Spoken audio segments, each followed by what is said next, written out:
Фантастикалық кинодон көрген технология қазір өмірде бар. Жасанды интеллекттің дамуы туралы айтылғанда біз осы сөзді еске аламыз.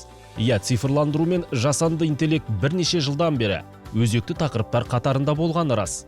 Алайда дәл қазіргі таңда ол жылдам қарқынмен дамып, қарапайым адамдар үшін қолжетімді болып отыр. Әрине, Қазақстанда бұл үдерістен шет қалмай, оның үстіне тіпті дамыған елдерден де басып озған отандық жобалар бар. Осы орайда сөйлеу технологияларына қатысты жаңалықтарды айта кеткен жөн. Яғни мемлекет басшысының Қазақстанда IT саласындағы әлемдік көшбасшыларының біріне айналдыруды көздеуі орынды. В Казахстане IT экспорт вырос в 5 раз. 2021 жылмен салыстырғанда Қазақстандағы IT экспорт 5 есеге өсіп отыр. Демек, 2021 жылы IT экспорт 60 миллион долларды құраса, 2022 жылы бұл көрсеткіш 333 миллион долларға жетті. 3 миллионов долларов. Главой государства была поставлена задача, очень амбициозная задача. Мемлекет басшысы саладағы экспортта 1 миллиард ақш долларына жеткізу керек екенін атап өтті. Біз осы мақсатқа жетуге қажетті шараларды қолға алып ауқымды жұмыстарды бастап кеттік. 2023 жылдың алғашқы тоқсанында IT экспорт 120 миллион ақш долларын құрады. 6 айда 240 миллион долларға жетті. 40 миллионов долларов.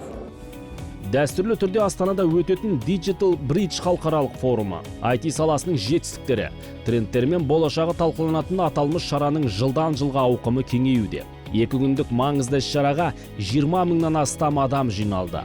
Оның ішінде 300-ден астам IT компаниялардың өкілдері және 30 елден келген делегация бар. Digital Bridge – это своего рода наш айтишный құрылтай. Digital Bridge'ді IT құрылтай деп атасақ та болады. Жыл сайын осы шараға өзіміздің өнімдерімізбен таныстыру, үзеңгілестеріміздің жетістіктерін көру, пікір алмасу мақсатында қатысамыз. Здесь в рамках этого мероприятия создается очень много коллабораций, многие компании. Яғни аталмыш форум бізді біріктіреді. Сонымен қатар басқа компаниялармен байланыс орнатуға септігін тигізеді. Ірі бизнес өкілдері, үкіметтен келген сала мамандары бас қосып, атқарылып жатқан жұмыстарды талқылайды. Күрделі мәселелерді шешу жолдарын қарастырады. Осы Digital Bridge аясында көптеген жобалар жүзеге асып жатыр. Сондай-ақ клиенттермен танысып, қаржы табуға да көмектеседі. Что заработать деньги?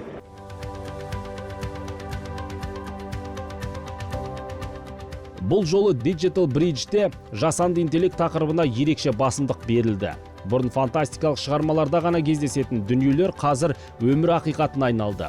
Оны елемегендер көш соңында қалып қоюы мүмкін. Бүгінде 120-дан астам ел бұл мәселені шешу үшін әртүрлі заңнамалық акті қабылдады. Біз озық әлемдік тәжірибеге сай келетін, нарықтың қажеттілігі мен азаматтардың мүддесін ескеретін, құқықтық тұрғыдан реттейтін заманауи база әзірлеу ісін жеделдетуіміз керек. Құқықтық шарттар халықаралық компаниялардың нарыққа келуін ынталандыру қажет. Бұл салада жаһандық бәсеке өте жоғары. Қазақстан осы үрдістен тыс қалмауы керек. Бұл заман талабы.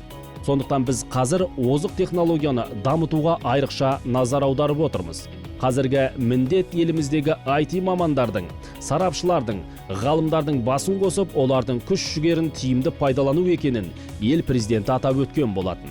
Осы орайда жасанды интеллекті мұнай-газ секторы, энергетика, ауыл шаруашылығы, көлік және логистика салаларына енгізу жұмыстары да бар. В первую очередь открыли МФЦА, что позволяет нам... Ең алдымен МФС аштық. Бұл үлкен жетістік. Өйткені аталмыш орталық ағылшын құқық аясында жұмыс істеуге мүмкіндік береді. Сонымен қатар Астана хаб экономикалық аймағын айта кеткен жөн. Ол арқылы салықтық жеңілдіктер алып отырмыз. Сондай-ақ венчурлы қорларда ашуға қолайлы жағдайлар жасалуда. Жастарды кәсіпкерлікпен айналысуға ынталандыратын акселераторлық бағдарламалар да жеткілікті. Очень много программ, которые стимулируют молодежь заниматься предпринимательством. Қазақстанның IT-индустриясы қарқынды дамуда. Елімізде талантты мамандар көп.